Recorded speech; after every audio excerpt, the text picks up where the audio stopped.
ದೇವತೆಗಳು ಹಾಗೂ ಇಂದ್ರನು ಎಲ್ಲರೂ ಸೇರಿ ಇಂದ್ರನೊಂದಿಗೆ ದೇವತೆಗಳೆಲ್ಲರೂ ಸೇರಿ ವೃತ್ತಾಸುರನನ್ನು ಆಕ್ರಮಿಸಿದರು. ಆಗ ಅನೇಕ ಜನ ರಾಕ್ಷಸರನ್ನು ದೇವತೆಗಳು ಕೊಲ್ಲಲು ಹೊರಟರು. ರಾಕ್ಷಸರೆಲ್ಲ ಓಡಿ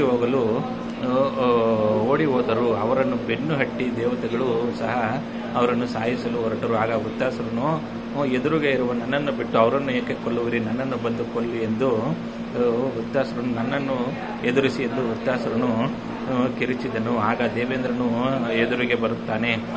ಅವನು ತನ್ನ ವಜ್ರಾಯುಧದಿಂದ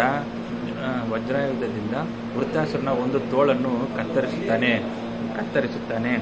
ಆಗ ಅವನು ಐರಾವತದ ಮುಖಕ್ಕೆ ವೃತ್ತಾಸುರನ ಐರಾವತನ ತಲೆಗೆ ಒಂದು ಏಟನ್ನು ಹೊಡೆದಾಗ ಐರಾವತವು ಕೆಳಗೆ ಬಿದ್ದು ಇಂದ್ರನು ಕೆಳಗೆ ಬೀಳುತ್ತಾನೆ.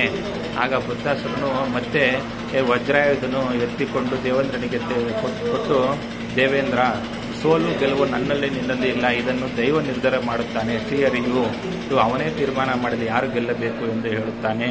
ಆಗ ವಜ್ರಾಯುಧನು ಮೊಟ್ಟೆ ಕೊಟ್ಟ ನಂತರ ದೇವೇಂದ್ರನು ವೃತ್ತಾಸುರನಿಗೆ,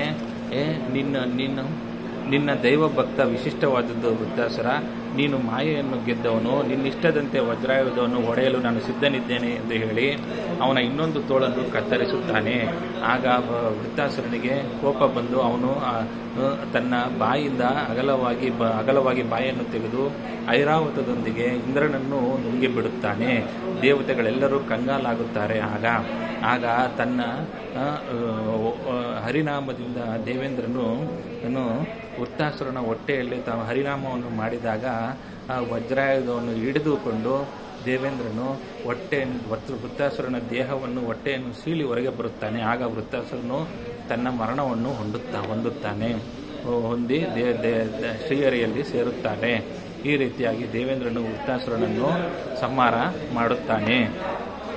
ಆಗ ದೇವೇಂದ್ರನಿಗೆ ಇಷ್ಟಾದರೂ ಕೂಡ ಅವನು ಮಾಡಿದಂಥ ಬ್ರಹ್ಮಹತ್ಯೆ ದೋಷ ಆದ್ದರಿಂದ ಅವನಿಗೆ ಪಾಪ ಇನ್ನೂ ಸುತ್ತಿಕೊಂಡದ್ರಿಂದ ಅವನು ದೇವೇಂದ್ರನು ನಾರಾಯಣನ ಕವಚ ಸಿದ್ಧಪಡೆದು ಕಾರಣ ವೃತ್ತಾಸುರನ ಹೊಟ್ಟೆಯನ್ನು ಒಡೆದು ಬರ್ತಾನೆ. ಅನಂತರ ವಜ್ರಾಯುಧದಿಂದ ರುಂಡ ಬೇರ್ಪಡಿಸುತ್ತಾನೆ. ವೃತ್ತಾಸುರನು ಆತ್ಮಶಕ್ತಿ ಪರಮಾತ್ಮನನ್ನು ಸೇರುತ್ತಾನೆ.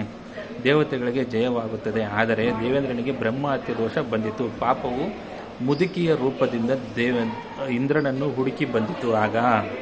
ಆಗ ಎಲ್ಲ ದಿಕ್ಕುಗಳಲ್ಲಿ ಓಡಿದ ಇಂದ್ರನು ಕೊನೆಗೆ ಮಾನಸ ಸರೋವರದಲ್ಲಿ ಅಡಗಿಕೊಂಡನು. ಸಹಸ್ರಾರು ವರ್ಷಗಳವರೆಗೆ ಇಂದ್ರನು ನೋವಿನಿಂದಲೇ ಅಲ್ಲಿ ಉಳಿದನು. ಆ ಸಮಯದಲ್ಲಿ ನಹುಷ ಎಂಬ ಮಹಾರಾಜನು ಇಂದ್ರ ಪದವಿಯನ್ನು ಸ್ವೀಕರಿಸುತ್ತಾನೆ, ಆಕ್ರಮಿಸುತ್ತಾನೆ. ಇಂದ್ರನ ಪತ್ನಿಯಾದ ಶಚಿದೇವಿಯನ್ನು ವರಿಸಲು ಅವನಿಗೆ ಹೊರಡುತ್ತಾನೆ. ಆಗ ಋಷಿಗಳು ಅವನನ್ನು ಪಲ್ಲಕ್ಕಿಯಲ್ಲಿ ಕೂರಿಸಿಕೊಂಡು ಹೋಗುತ್ತಿರುವಾಗ ಅಗಸ್ತ್ಯರು ಮುಂದೆ ಇರುತ್ತಾರೆ. ಅಕಸ್ಮಾತ್ ಆಗಿ ಅವನ ಆ ನಹುಷನ ಕಾಲು ಅಗಸ್ತ್ಯರಿಗೆ ತಗುಲುತ್ತದೆ. ಆಗ ಅಗಸ್ತ್ಯರು, ಎಲ್ಲವೋ ಅವಿವೇಕಿ, ಅಹಂಕಾರಿಯಾಗಿ ನನ್ನನ್ನೇ ಈ ರೀತಿಯಾಗಿ ಮಾಡುತ್ತಿರುವೆಯಲ್ಲ ಎಂದು ಅವರಿಗೆ ನೀನು ಹಾವಾಗು ಎಂದು ಶಾಪ ಕೊಡುತ್ತಾರೆ. ಅವನು ಹಾವಾಗಿ ಭೂಮಿಯಲ್ಲಿ ನಹುಷನು ಹುಟ್ಟುತ್ತಾನೆ. ಅನಂತರ ಮಾನಸ ಸರೋವರದಿಂದ ದೇವೇಂದ್ರನು ಹೊರಬರುತ್ತಾನೆ. ಋಷಿಗಳು ಅವನಿಂದ ಅಶ್ವಮೇಧ ಯಾಗವನ್ನು ಮಾಡಿಸುತ್ತಾರೆ. ಈ ರೀತಿಯಾಗಿ ಇಂದ್ರನಿಗೆ ಅವನ ಪಾಪದ ಪರಿಹಾರವಾಗುತ್ತದೆ, ಮುಕ್ತವಾಗುತ್ತದೆ. ಈ ರೀತಿಯಾಗಿ ಇಂದ್ರನಿಗೆ ಪಾಪ ಪರಿಹಾರ ದೊರೆಯುತ್ತದೆ. ನಹುಷನು ಭೂಮಿಯಲ್ಲಿ ಹುಟ್ಟಿ ಅನೇಕ ವರ್ಷಗಳ ನಂತರ ಪಾಂಡವರು ಯಕ್ಷ ಪ್ರಶ್ನೆಗಳಲ್ಲಿ ಆಗ ಒಮ್ಮೆ ಭೀಮನು ಕಾಡಿನಲ್ಲಿ ಹೋಗುತ್ತಿರುವಾಗ ದ್ರೌಪದಿಯು ಹೂವು ತರಲು ಹೇಳಿದಾಗ ಬೆಟ್ಟದಿಂದ ಆ ಸೌಗಂಧಿಕ ಹೂವನ್ನು ತರಲು ಹೇಳಿದಾಗ ಅಲ್ಲಿ ಹಾವು ಅವನನ್ನು ಸುತ್ತಿಕೊಳ್ಳುತ್ತದೆ. ಭೀಮನನ್ನು ಬಿಡಿಸಲು ಪ್ರಯತ್ನಿಸಿದರೆ ಸಾಧ್ಯವಾಗುವುದಿಲ್ಲ. ಆಗ ಅಲ್ಲಿ ತನ್ನ ಭೀಮನ ಅಣ್ಣನಾದ ಧರ್ಮರಾಯನು ತಮ್ಮನನ್ನು ಹುಡುಕಿಕೊಂಡು ಬರುತ್ತಾನೆ. ಆಗ ಎಲ್ಲವೋ ಸರ್ಪವೇ, ನಮ್ಮ ತಮ್ಮನನ್ನು ಬಿಡು, ಏಕೆ ಹೀಗೆ ಹಿಡಿದುಕೊಂಡಿರುವೆ ಎಂದಾಗ ನನ್ನ ಪ್ರಶ್ನೆಗಳಿಗೆ ಉತ್ತರವನ್ನು ಕೊಡು ಎಂದು ಹೇಳುತ್ತಾರೆ. ಆಗ ಆ ನಹುಷನು ಅನೇಕ ಪ್ರಶ್ನೆಗಳನ್ನು ಕೇಳಿದಾಗ ಎಲ್ಲದಕ್ಕೂ